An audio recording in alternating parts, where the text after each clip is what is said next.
The goal of this video is to learn how to apply the IUPAC system in order to name acyclic ethers. Remember that IUPAC stands for International Union of Pure and Applied Chemistry. It is the governing body that determines worldwide how different types of molecules will be named. In the case of this video focusing on acyclic ethers, what that means is we are looking at ethers where the ether functional group is not part of the ring. The ether group instead is either part of a chain where there are no rings within the molecule, or it is a branch that comes off of a ring. So looking at acyclic ethers in this video. When we name acyclic ethers using the IUPAC system, the general template that we are going to follow is that we refer to our acyclic ethers as alkoxyalkanes. So this is going to be the template that we use for IUPAC nomenclature. So what do we mean that we're using the terms alkoxyalkane as our template? Well, that means that when we look at the structure of an ether, we'll call it RO, R prime, where the R and R prime are the two chains of alkyl groups that are attached to the oxygen. We can think about this molecule as having two distinct parts. One is the oxygen atom bonded to one of the R groups, like I have highlighted there in red. The other is the second R group. And the way we go about naming the alkoxyalkane is that whatever the simpler R group is, meaning shorter chain and or fewer branches, so I'm going to label this group at our left as the simpler of the two R groups, is going to be referred to as an alkoxy group, where the term alk in that alkoxy group is replaced with a designation of what the structure is of that R group. So for example, methoxy would refer to there being a CH3 group there. On the other hand, filling in the last part of the name, the alkane part, is derived from the IUPAC name that you would determine for this R group here, the R prime group. So this is going to form the alkane group part of the name, the last name of the molecule.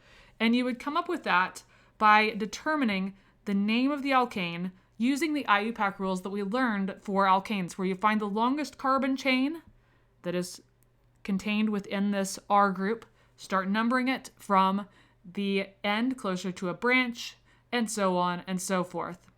So pretty much based on this system of nomenclature, we're referring to these molecules as alkoxyalkanes. You can really think of the alkoxy group as being a new type of branch, where when we were learning about nomenclature before, if we had an alkane parent group, a long carbon chain here, and a branch came off, and we referred to that branch as a chloro branch if it was a chlorine, a methyl branch if it was a methyl group, et cetera, et cetera. So here, the branch, when the branch is an ether, is going to be referred to as an alkoxy branch. So the alkoxy part of the name here is really just referring to a branch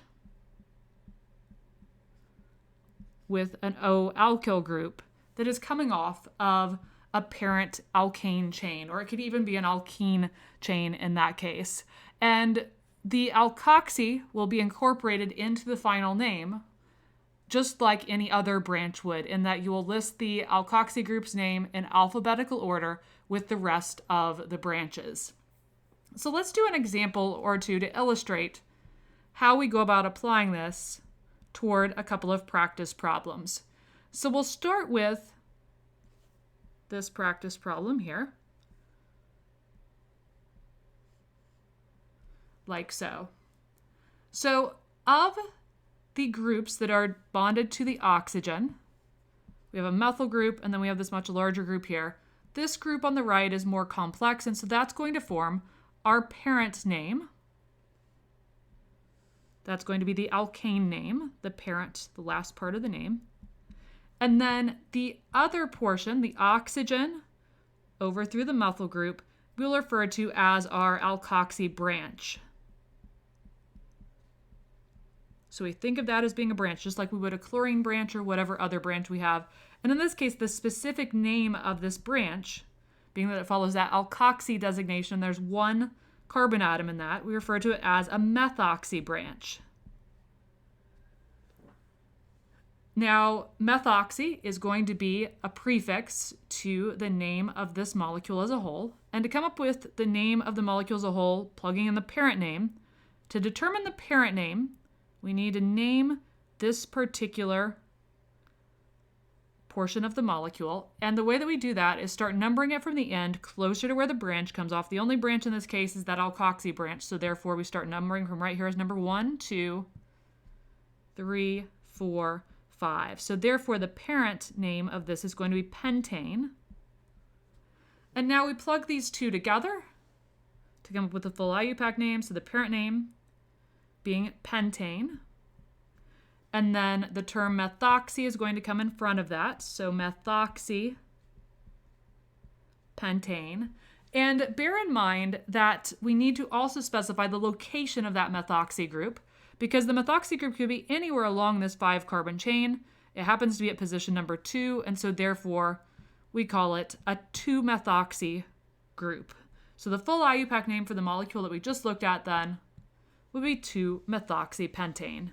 Let's take a look at a couple of additional examples that get into a few more complex scenarios with naming ether molecules. For example, when we have an ether group in a molecule along with an alkyl branch and or a halogen branch, for example. Let's take a look. So determining the name of the example problem that we have listed here, and I strongly encourage that when we're doing these examples, you hit pause, try to work through it yourself, and then use the video as a way of working through the challenges that you're facing or checking your answer. So for this particular problem, remember that we think of the O-alkyl group as being a branch where we look at the oxygen of the ether group and we pick whichever R group that's bonded to it here or here, choose the simpler of those two in terms of the length of the carbon chain and number of branches, and the more complex side, this side in our case, will become the parent of the molecule. The other portion, the simpler half here, will become a branch. And so therefore, when we name this molecule, we're going to be looking at this as our alkoxy branch. And specifically, since it has 3 carbon atoms here, here, and here, we can refer to this as a propoxy group. So I'm just going to write the word propoxy here to remind us that this is a propoxy group because there's 3 carbon atoms in that linear chain, and it has that oxygen atom of the ether group. Then we focus on naming the rest of the molecule here, just like we would a standard alkane, because now we're thinking of this ether group as being a branch coming off of the main portion of the molecule. So looking at this, we use the rules we learned in chapter 3 and several other chapters of Organic 1. Find the longest carbon chain. So I think the longest carbon chain is going to be spanning right through here where I'm drawing with my laser pointer. And we number that longest carbon chain once we've identified the longest carbon chain. And I'll highlight that longest carbon chain in yellow for us just to keep track of things. Number the longest carbon chain starting from the end closer to a branch. That was what we learned back in chapter 3. Well, we go 1, we come to position 2, and there's a branch going from this direction. Over here, 1, and then 2, there's a branch there at position 2 as well. So how do we break the tie? Where we have 2 groups that are equally close to the end of the chain. The rule for that, back from chapter 3, is that you go with the one that would come first in the alphabet. So chloro comes before propoxy in the alphabet, and so therefore we're going to start numbering from the end closer to the chloro group. So we're numbering from the end closer to where the branch was that came first in the alphabet, since there was a tie between the positions of the chloro group and the propoxy group. So we've got it numbered 1 through 6. That means the parent name for this molecule is going to be hexane, for sure. And then we need to name the branches that come off of that hexane other than just the propoxy. So naming the chloro branch and the 2 methyl branches here and here. So I'm going to go ahead and highlight those as well so that we don't forget to include those. So our chloro group we would refer to as a 2-chloro group because it's coming off of the main chain at position 2. Our propoxy group, I'm going to go ahead and remind myself that that needs to be 5-propoxy now that we have numbered our longest carbon chain. And it's at position 5 where that propoxy branch comes off. And then last but not least, at position 4, we have 2 methyl groups. So I'm going to refer to this as 4 comma 4-dimethyl. Now we need to stitch this all together into the full IUPAC name for this molecule. So in order to do that, we go ahead and plug in the term hexane as the parent name, the very last part of the name. Then we will alphabetize our branch names. So alphabetizing our branch names, we have a P for propoxy, C for chloro, and then M for methyl, because remember we ignore terms that indicate how many of a particular group there are. So we're alphabetizing based on the M and methyl. So chloro versus methyl versus propoxy, we will go in that order. So let me go ahead and write those in. This is, and I'm trying to leave myself enough space here. So 2-chloro, 4,4-dimethyl, and then 5-propoxy,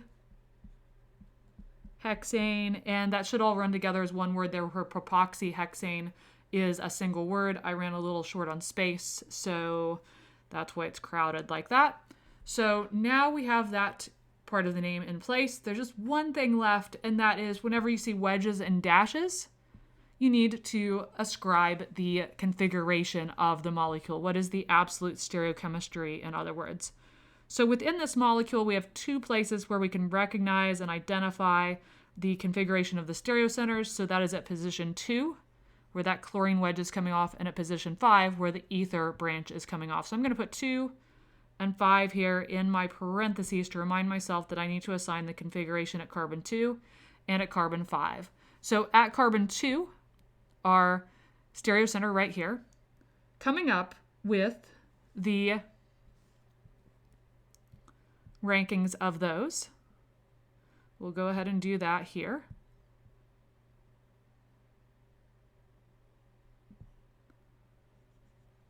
Ranking these.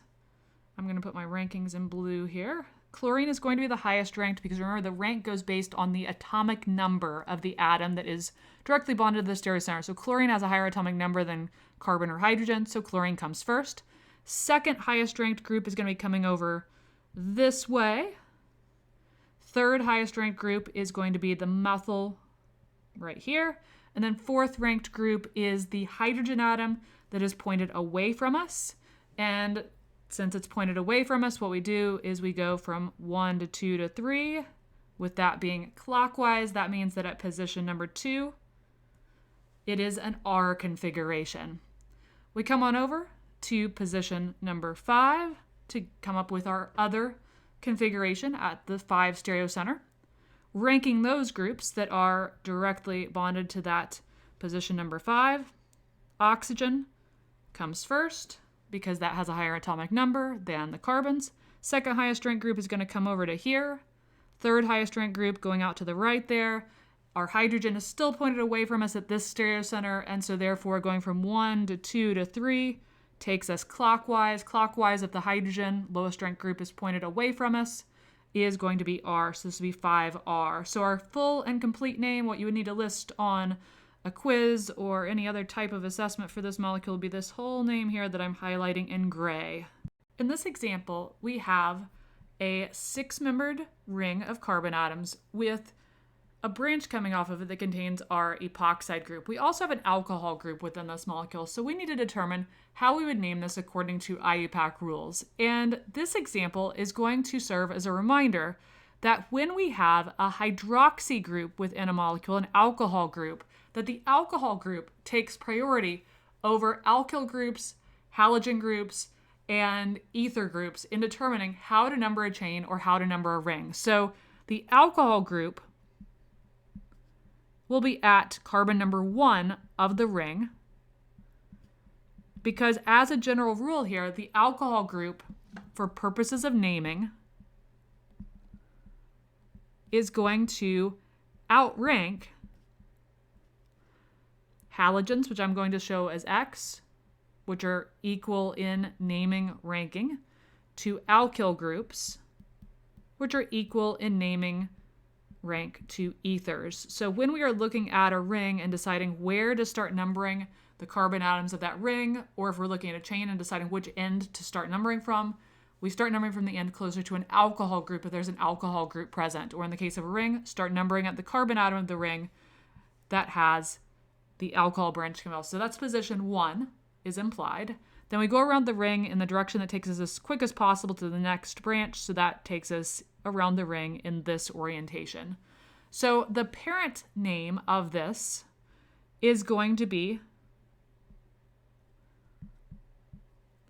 cyclo, for the fact that it's a ring, hexane, all, because remember that OL is going to indicate to us that the ring has a hydroxy group coming directly off of it. So cyclohexanol is going to account for the ring and the hydroxy group coming off of it. Then what we need to do is come up with the name of our ether group that is coming off here. And this ether group has an isopropyl embedded in there. That's the isopropyl group that I just highlighted in blue that's bonded to the oxygen. So we refer to this here as an isopropoxy group, just like you would other types of complex branched patterns. You could have a butoxy group, for example, or an isopentoxy group, etc., whatever is bonded there. You plug that oxy term on there to indicate that there is that oxygen atom and that you're naming the alkyl group here relative to where that oxygen comes off of the alkyl group at. So our full name here then for the parent name is going to be cyclohexanol with the prefix and branch listed here as 2-isopropoxy. So it's 2-isopropoxy cyclohexanol as the name of this molecule, not yet considering the configuration of the stereocenters. So looking at the configuration of the stereocenters, I'm going to go ahead and plug in here at the beginning of the name my parentheses, where I'm going to list inside the parentheses number 1 to indicate that we're going to be specifying the stereochemistry at stereocenter here at carbon 1. And I'm going to also put in there number 2 to indicate we're specifying the configuration at carbon 2. So at position 1, looking at the 4 groups that are coming off at that stereocenter, the highest ranked group is going to be the oxygen there of our hydroxy group, because the oxygen of the hydroxy group has a higher atomic number than the others. Then second highest ranked would be coming over to this direction. Third highest ranked up to here. So going from 1 to 2 to 3 takes us like so with our arrow, keeping in mind here that the hydrogen points toward us. When the hydrogen points toward us and the arrow is clockwise, that means that the configuration is S. So I'm going to plug in an S here to indicate 1S configuration. We'll do a similar sort of exercise at the other stereocenter in the molecule. So let's take a look at position 2 of the ring, determining the assignments and rankings there. So highest ranked group at position 2 of the ring is going to be coming over to here to our isopropoxy branch. Second highest ranked group relative to this stereocenter is going to be coming up to here, going up in the ring. Third highest ranked group going to be following the ring down this way. I just put a number 3 there in a box. Now going from 1 to 2 to 3 like so, with the hydrogen oriented away from us. Since the hydrogen is oriented away from us, a counterclockwise circle like we have drawn indicates that this is S. So the complete name of this molecule, which I will highlight here, 1S, 2S, 2-isopropoxy cyclohexanol as the complete name. And no, you do not need to put anything to indicate that the alcohol group is at carbon number 1 of the ring. It's implied that the parent name of the ring designates what is bonded at carbon number 1 of that ring.